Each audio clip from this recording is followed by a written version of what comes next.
बिस्मिल्लाहिर्रहमानिर्रहीम। अस्सलाम वालेकुम व्यूअर्स, आज की इस वीडियो में हम पाकिस्तान पीनल कोड के सेक्शन 403 को पढ़ेंगे और समझेंगे। 403 डील करता है dishonest miss appropriation of property को, जिसका उर्दू में तर्जमा किया जाए तो वो कुछ इस तरह बनता है, बदयांती से माल का तसर्रुफ भेजा।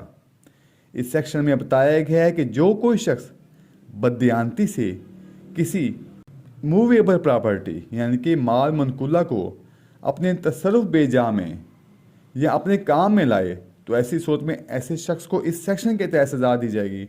और वो सज़ा क्या होगी? वो 2 साल तक की कैद की सज़ा हो सकती है, या जुर्माना आयद किया जाएगा, या फिर दोनों सज़ाएँ भी दी जा सकती हैं। इस सेक्शन के तहत 2 चीज़ें अहम हैं। मिस एप्रोप्रिएशन में 2 चीज़ें अहम हैं जिससे मुतल्लिक मिस एप्रोप्रिएशन हो। एक तो बदयांती यानी कि डिसऑनेस्ट इंटेंशन, दूसरे नंबर पे जो प्रॉपर्टी हो जिससे मुतालिक बदयांती हो वो कौन सी हो? वो मूवेबल प्रॉपर्टी हो, इमूवेबल प्रॉपर्टी ना हो। अब इस सेक्शन के तहत ये भी ज़रूरी नहीं है कि जो आपकी डिसऑनेस्ट इंटेंशन है वो शुरू से हो, ये बाद में भी डिसऑनेस्ट इंटेंशन हो सकती है।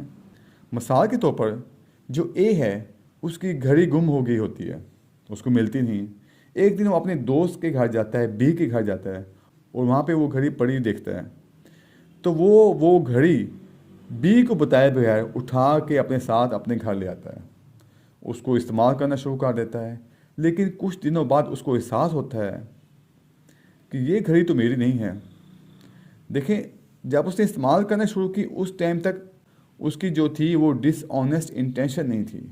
लेकिन जब उसको पता चल गया कि ये घड़ी तो मेरी नहीं, ये तो बी की है, ये तो वो घड़ी नहीं है, लेकिन उसके बावजूद उसने उसको वापस नहीं की, अपने इस्तेमाल में रखा उसको, तो ऐसी सूरत में सेक्शन 403 के तहत जुर्म बन गया, क्योंकि उसकी बदयांती भी इसमें आ गई। और जो प्रॉपर्टी थी वो मूवेबल प्रॉपर्टी थी, और ये जो थी इस्तेमाल वो भी उसने कर लिया, तो ये सेक्शन 403 के तहत आ गया।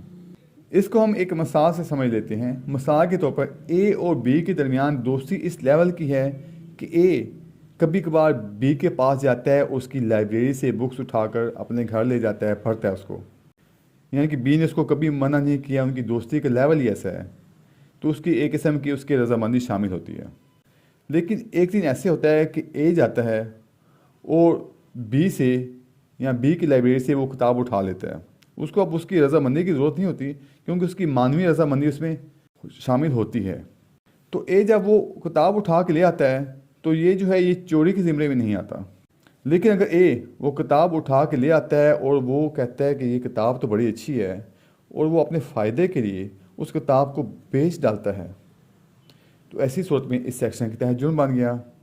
या फिर अगर ए कहता है कि ये जो किताब है इतनी अच्छी है कि ये किताब कहीं और तो मिल नहीं सकती, क्यों ना इस किताब को अपने पास ही रख लूँ। अब ज़ाहिर बात है ए बी की लाइब्रेरी से किताब उसको बताए बगैर ले कर आता है, वो क्योंकि उनकी दोस्ती का लेवल ही ऐसा है। लेकिन जब वो ले कर आया, उसने उसको बेच डाला या उसने अपने पास रख लिया कि किताब बड़ी नायाब है, और वो उसको इस्तेमाल करता रहता है, तो ऐसी सूरत में क्या होगा? उसके बदयांती की नीयत आ गई और इस सेक्शन के तहत जुर्म बन गया।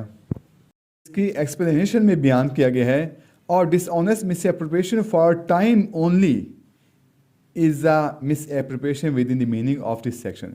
यानी कि सिर्फ वक्ती तौर पर डिसऑनेस्ट मिसएप्रोप्रिएशन ऑफ प्रॉपर्टी हो तो वो भी डिसऑनेस्ट मिसएप्रोप्रिएशन ऑफ प्रॉपर्टी ही कहलाई जाएगी, चाहे ये परमानेंट ना हो, मुस्तकिल ना हो। मिसाल के तौर पर ए जा रहा होता है, रास्ते में वो देखता है सोने की अंगूठी गिरी है, वो उसको उठाता है, देखता है, तो उसको समझ आती है कि ये तो मेरे दोस्त की है। कहता है चलिए मैं इसको जाके वापस कर देता हूँ। लेकिन जाते उसको ख्याल आता है क्यों ना मैं इस अंगूठी को इस्तेमाल में लाऊँ, तो एक बैंक वाले के पास रखवा कर उससे या किसी और शख्स के पास रखवा कर उससे कुछ रकम उधार ले लेता है कि उधार रकम मैं इस्तेमाल करूँगा, इस्तेमाल करने के बाद फिर वापस करूँगा और फिर अंगूठी लेकर मैं अपने दोस्त को वापस कर दूँगा। तो ऐसी सूरत में चाहे वक्ती तौर पर ही ऐसी जो है उसकी नीयत थी बदयांती की, उसने उस प्रॉपर्टी को अपने इस्तेमाल में लेके आया है, तो फिर भी इसको डिसऑनेस्ट मिसएप्रोप्रिएशन ऑफ प्रॉपर्टी ही कहा जाएगा। इसकी एक्सप्लेनेशन 2 में बयान किया गया है कि एक शख्स है जिसको कोई ऐसी प्रॉपर्टी मिलती है जो कि मूवेबल है, और वो उस शख्स को जानता है जिसकी वो प्रॉपर्टी है, लेकिन ये जानने के बावजूद वो उसको वापस नहीं करता, तो ऐसी सूरत में तो ये मिस एप्रोप्रिएशन ऑफ प्रॉपर्टी है। लेकिन अगर उस चीज़ से मुतालिक वो नहीं जानता कि वो उसका मालिक कौन है और वो अपने पास रख लेता है ताकि वो उसके मालिक का जब पता चलेगा उसको वापस कर देगा, तो ऐसी सूरत में ये जो होगी ये मिस एप्रोप्रिएशन ऑफ प्रॉपर्टी नहीं होगी। मिसाल के तौर पर एक शख्स जा रहा होता है और रास्ते में उसको 100 का नोट मिलता है, तो वो उठा लेता है इस नीयत से कि जब उसके मालिक का पता चलेगा तो वो उसको वापस कर देगा। लेकिन अगर इसी 100 के नोट पे उसके मालिक का पता लिखा होता है, उसके मालिक के बारे में मालूमात होती है, या फिर उस शख्स को पता होता है कि ये 100 का नोट किसका है, लेकिन इसके बावजूद वो उसको वापस नहीं करता और उसको अपने इस्तेमाल में ले आता है, तो ऐसी सूरत में ये मिस एप्रोप्रिएशन ऑफ प्रॉपर्टी होगी। ये बात कि किसी केस में कौन से मीन्स यानी कि वसीले या फिर कौन सा टाइम माकूल है, रीज़नेबल है, ये क्वेश्चन ऑफ फैक्ट है, ये एक वाक़याती मसला है। ये ज़रूरी नहीं कि फाइंडर जो है जब किसी शख्स को कोई चीज़ मिलती है तो वो फाइंडर होता है। ये ज़रूरी नहीं कि फाइंडर ये बात जाने कि इस माल का मालिक कौन है या कोई ख़ास शख्स इस माल का मालिक है, बल्कि ये काफ़ी है कि माल को वो अपने इस्तेमाल में लाए और उस वक्त वो ये जानता हो या ये बावर करता हो कि ये जो माल है ये उसका अपना नहीं है, या नेक नीति से वो ये जानता हो कि इसका हकीकी मालिक जो है वो मिल नहीं सकता। इसी तरह जब कोई रकम गलती से किसी को अदा हो जाती है, मिसाल के तौर पर ए गलती से जो रकम बी को अदा करनी थी वो सी को अदा कर देता है और सी को वो रकम वसूल करते हुए इस गलती का एहसास हो जाता है कि इसने गलती से मुझे रकम दी है, या फिर वो वसूल करते हुए उसको एहसास नहीं होता, लेकिन बाद में उसको एहसास होता है कि ए ने गलती से मुझे रकम दे दी है जबकि इसने मुझे रकम नहीं देनी थी, लेकिन इसके बावजूद वो इसको अपने इस्तेमाल में ले आता है, मिस एप्रोप्रिएट करता है। तो ऐसी सूरत में ऐसा जो शख्स होगा वो इस सेक्शन के तहत मुजरिम होगा। इस सेक्शन के तहत जुर्म साबित करने के लिए 3 चीज़ों को साबित करना ज़रूरी होता है। पहली, जो माल है वो मनकूला है यानी कि मूवेबल प्रॉपर्टी है।